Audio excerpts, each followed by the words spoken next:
It's the holiday season, and that means presents for other people. I gotta get... Fuck.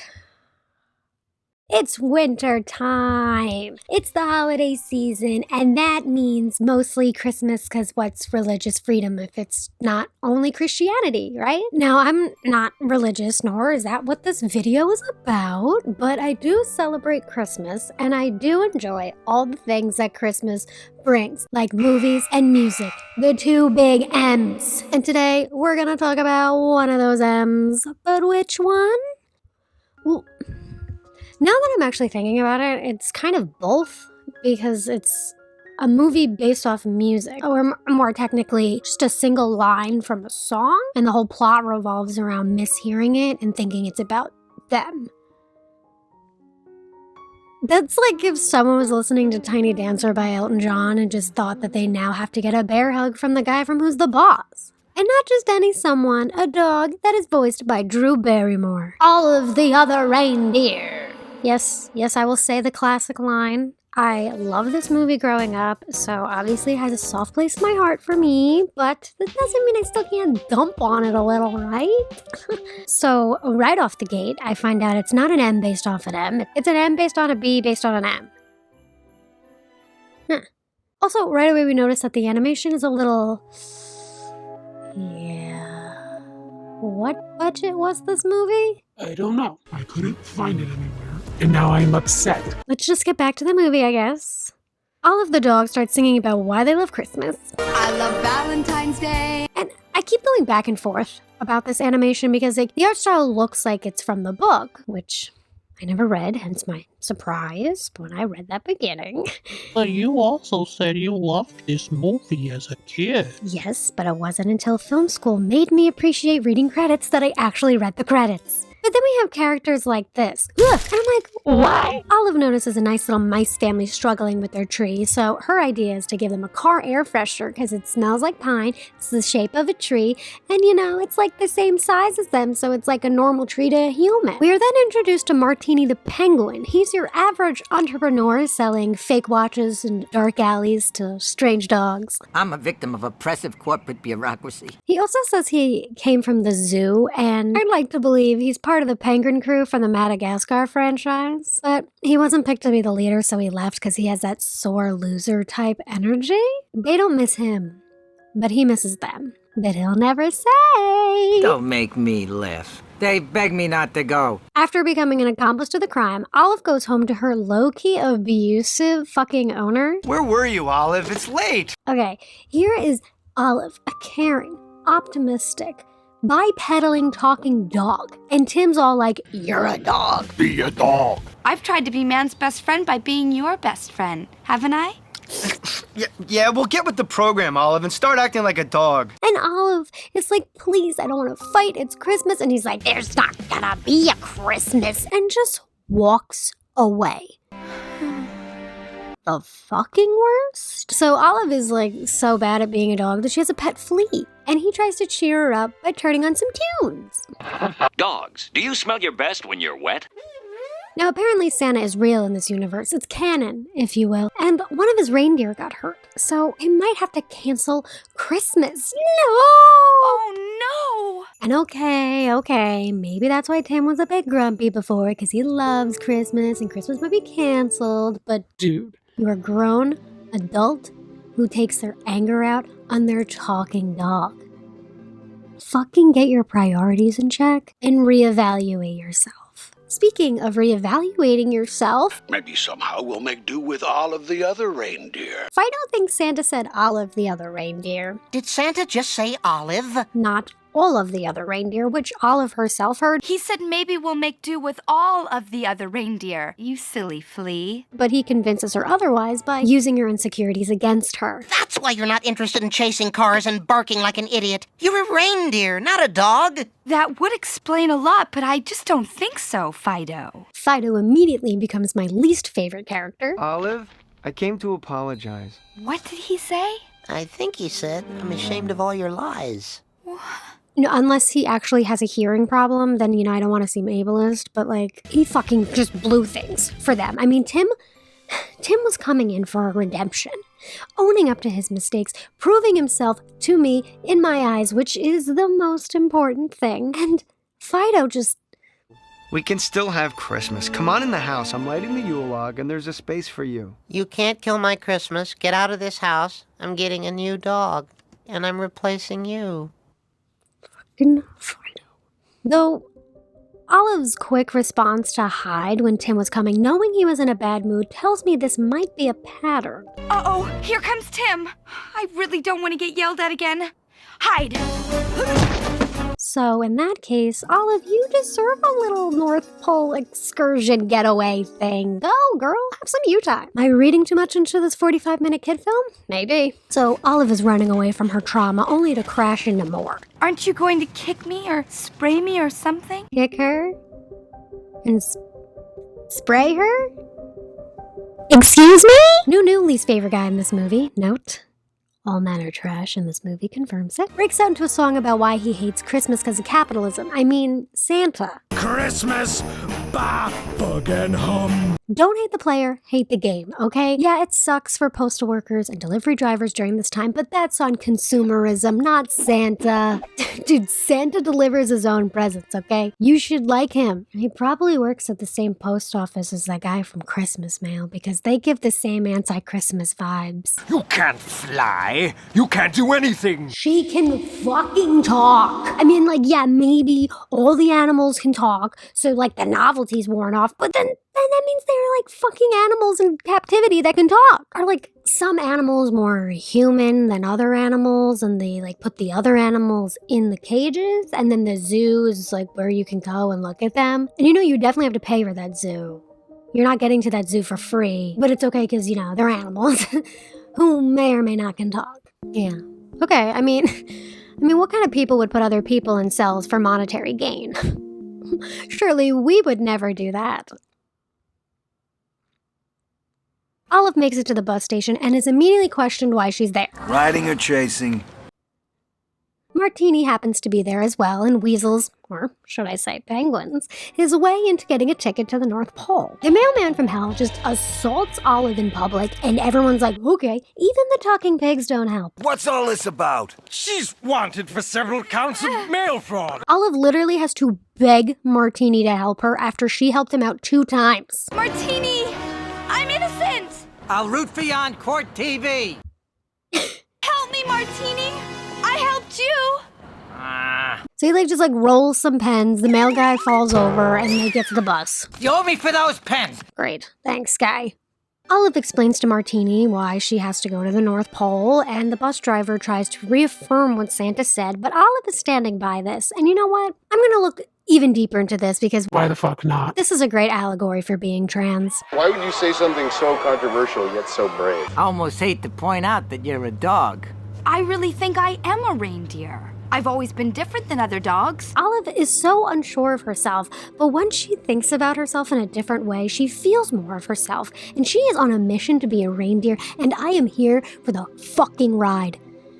Unless he's driving. Yeah, like the time I suddenly had no brakes going down the mountain road. What did you do? I don't remember, but I guess it must have turned out all right.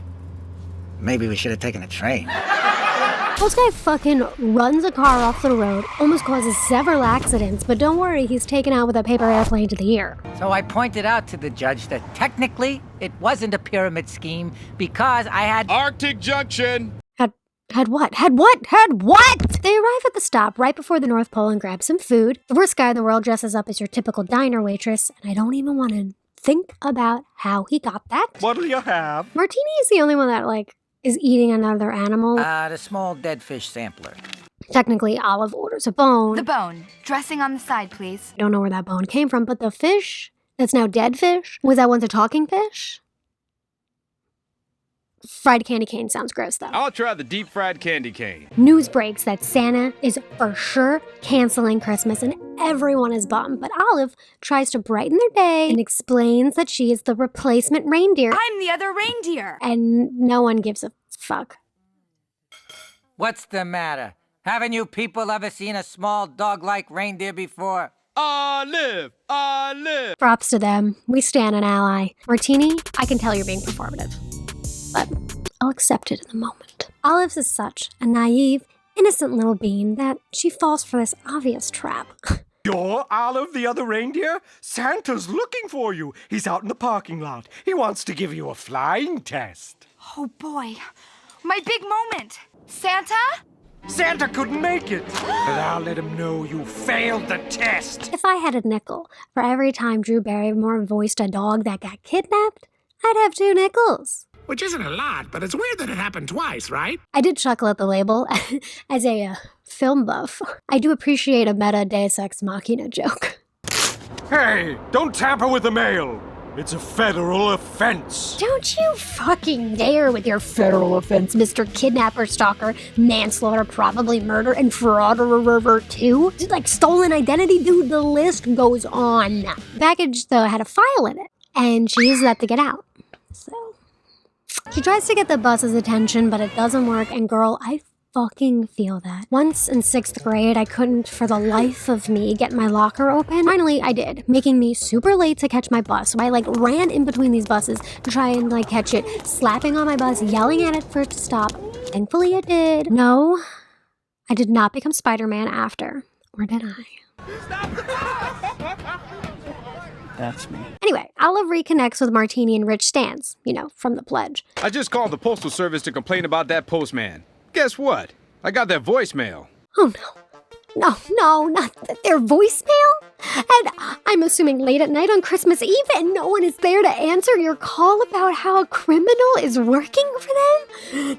No! Love Rich Stan though. He is my favorite male character because they've all been males and they've all sucked. Well, they didn't introduce this one couple. Hey, are you going to the North Pole? Oh, the North Pole metropolitan area. We were vacationing down here. The 40-degree temperatures were fun for a while, but it'll be nice to get home. Who, according to IMDb, they're called... I'm not going to say it because I believe it is an offensive term. The proper term is Inuit, and I myself am not Inuit, so I can't speak on their behalf whether or not these characters are accurate. They are barely in it, though, so it could have been worse. Rich has to head back down south, so he can't drive him up north, but he does suggest talking to the people in the bar. Yay, more terrible men. Olive comes in, all positive, and then this motherfucker shoots her down immediately, then just throws her like a ball. Then when he throws her into an elf, he apologizes to the elf. Sorry, Arturo. Fucking apologize to the dog you just threw, you piece of shit. Olive, just like me, has had enough. Stow it, Tundra Breath! But in her very Olive way, she gives a very poignant speech and makes them all feel like the pieces of shits that they are. Throwing someone off a roof. Is that how you want to remember Christmas? You must have asked Santa for something. Do you think you deserve what you've asked for? A drill. What? I asked Santa for a reversible 3-speed cordless electric drill. I'm too naughty to deserve such a nice drill. Okay, why did my brain just take that way more sexual than it was intended? All right, pull yourself together. Let's think about this. Daddy Reindeer breaks out into a song about how they're bad, but not that bad because the bar for men is just so low. So threatening to throw someone off a roof is not that bad. We're not so bad. And based off the other men that are in this movie, no, yeah, they're still just as bad.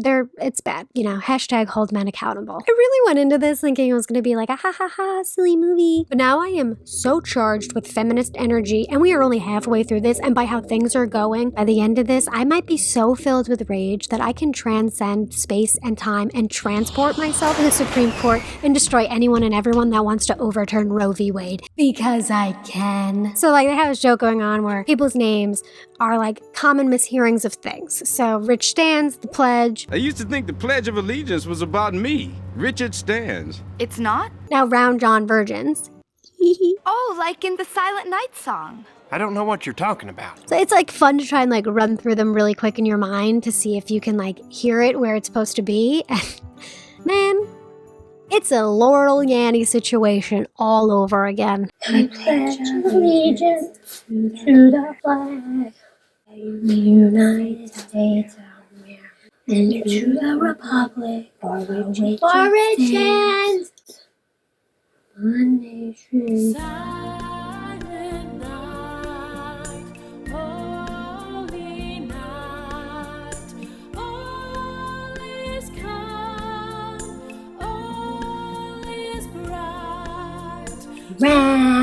Young John Virgins.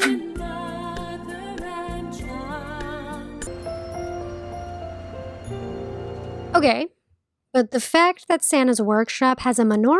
Happy Hanukkah. No questions. It seems obvious to me. Remember, religious freedom. Round apologizes, as he should, and Olive points out the obvious. Men are emotional wrecks. And Martini pays the man in envelopes. Seems fitting. I can't let you in. But I have to. No. Isn't there someone who I could talk? No. Don't you even care? Let me think. No. Everyone in this movie sucks. Elf guy, rude as fuck. Threatening to call the cops. Nah, not on my little Olive, you fucking... So just go back where you came from. Martini comes up with a pretty clever scheme to try to get the defense down so Olive can sneak in. He somehow wraps up one of his fake watches and leaves it for the elf to find, thinking it was a present from Santa. Obviously, the watch is broken, so he puts a number for the perfectly placed payphone. I like the touch of the City Zoo letterhead being crossed out, by the way. Martini comes as a watch repairman, makes up a bunch of shit to convince the elf to drop the barrier, which he complies. The electromagnetic wave will interfere with the signals from the satellite. All right. Obviously, Olive sneaks in, and Martini just walks away very slowly. I do find his walking pace a bit funny, but I don't know if it's intentional. So Failman becomes even more of a douche by committing mail fraud himself, and he wrote a bunch of fake letters from kids to Santa, like roasting him to make Santa sad. Dear Santa, I hate you. Don't come to my house. Johnny. Boss, that's awful. And what I want to know is, he kidnapped Olive.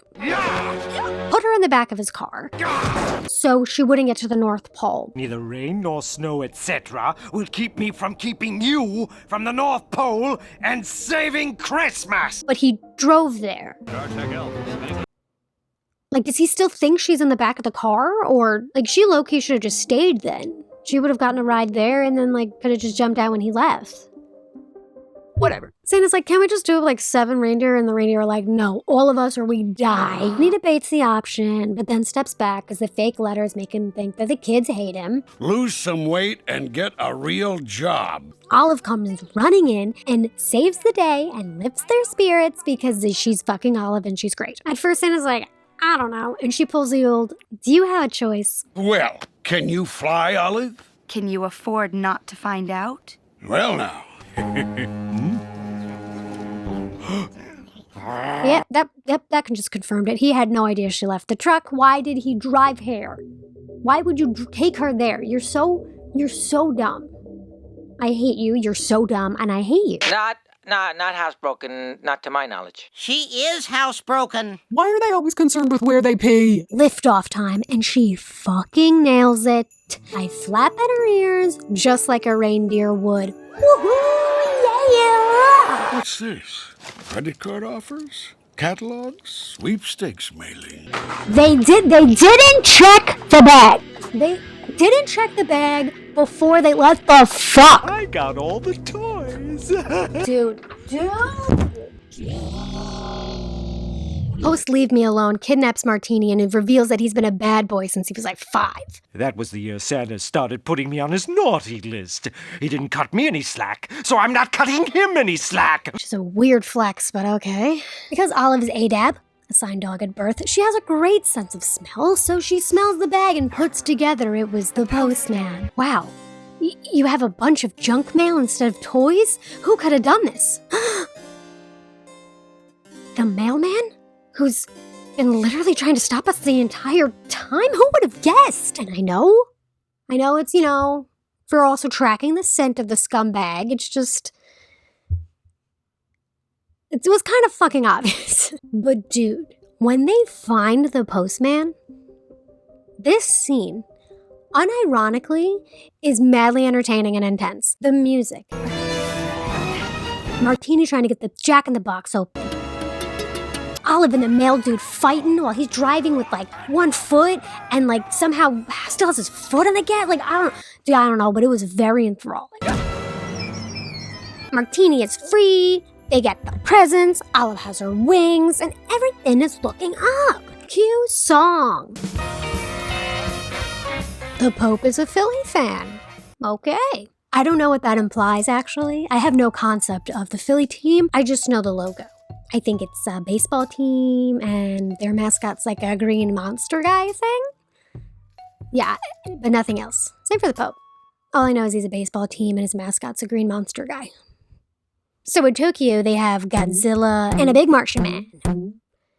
I don't know the lore. Okay, but like, let's look at this geographically. If we were to assume they went to these places in the order that we're going to show them, London, Sydney, Rome, then these waves of flags that I'm going to interpret as an up and down pattern. So that would be America, Sweden, Ireland, Canada, India, Greece, Anjouan, which I never heard of before, and I really like their flag, although they changed it in 2012. Which, I mean, like, their current one, like, still looks good, I guess.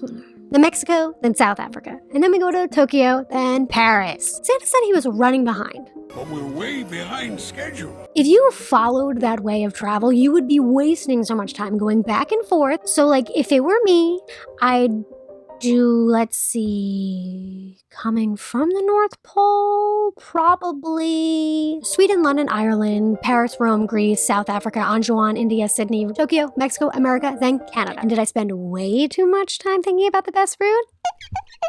Did I have to look up exactly where Anjouan was? It's one of the Comoros Islands, located between Madagascar and Mozambique. Now I know that thanks to Olive and the other reindeer. Thanks, Olive! Who would have thought this was such a learning experience? I'm learning so much. Where Anjouan is, how all men are trash. The Arctic fog is coming in, so classic Santa fashion, he exploits the outcast because the weather is bad. Olive, I'm sorry, but we're lost in the fog. Could you smell us home? They find their way home, eat some cookies, get some gifts, inspire a kid or two. You know, everything's looking up. Look, it's Martini! Martini, you helped save Christmas. Yep, all these animals can talk and have feelings and hopes and dreams, and they're locked in cages for people's enjoyment. Though he did say he would offer him his job back. I'm pleased to offer you your old position back, Martini. So they get paid? Probably not enough, though. Definitely not enough. But something. Martini throws mail guy, disguised as a very convincing penguin, into the zoo, and Olive returns home. Olive, the other reindeer, saves Christmas? Huh? Tim, did you not watch the news? She was on the news. Olive gets her opposable thumbs, Martini becomes a post penguin, the other post penguin gets a fish and cries, because that might be the first time he ever was shown kindness. Which I actually doubt, because Olive, was really nice to him, and he just was a fucking dick from the beginning. Tim also gets his slippers, and this box may seem funny, but this does mean they sell to animals, meaning they have money, meaning these animals work at this job where they have to sit behind a cell and little kids just point at them. I understand now why those monkeys were always trying to fucking get out, because, like, it's degrading. You know, like, even in real life, zoos have always just seemed a bit off to me. And they all lived happily ever after. The end. I'm always counting the days still remaining till Christmas. Well, we went on a journey, didn't we? I think I made it pretty obvious how I feel about most of the characters. Everyone in this movie sucks! Men are emotional wrecks. Low-key abusive fucking owner. You piece of shit. You're so dumb. I hate you, you're so dumb, and I hate you. Yay! More terrible men. All men are trash, and they've all sucked. And this motherfucker, the fucking worst? You know, hashtag hold men accountable. Dude. Note, all men are trash, and this movie confirms it. And that was all true. Everyone sucked. I think a lot of Christmas movies or kid movies in general do this, where all the characters are just straight up, like, terrible to contrast the pure, innocent protagonist or something. But Olive was truly pure and innocent and the main character, so I don't care if it's tacky. I mean, the message is good, you know, be true to yourself even if no one sees you for who you truly are. Trans story in disguise, I'm telling you. Overall, I give this movie 1 female character out of 12. So, to future me editing this, oh boy, baby. You know, I hope. Well, I just noticed that are there a lot of these exposure changes? I'm shooting at night right now. Okay, I usually don't shoot at night. I shot my last video at night, if you can't tell by the fucking terrible lighting. But I can just, fix it in post. Honestly, though, that little song that we did in the beginning, I really do have to start getting some fucking presents. I should break out into a song about why I hate having to get presents for people or having to tell people what I want for Christmas. I don't fucking know. I'm a simple bitch. I don't need much. I just want motivation. Sorry, Mom and Dad, you can't get that for me for Christmas. Serotonin? Not in the store. Motivation? Not online. Dopamine? You get me other kind of dope, which is dope. So, Merry Christmas, Happy Holidays, Hanukkah just ended. Happy Kwanzaa, and if you're not celebrating anything, Happy December. Bye. Get off me, you jolly old busybody!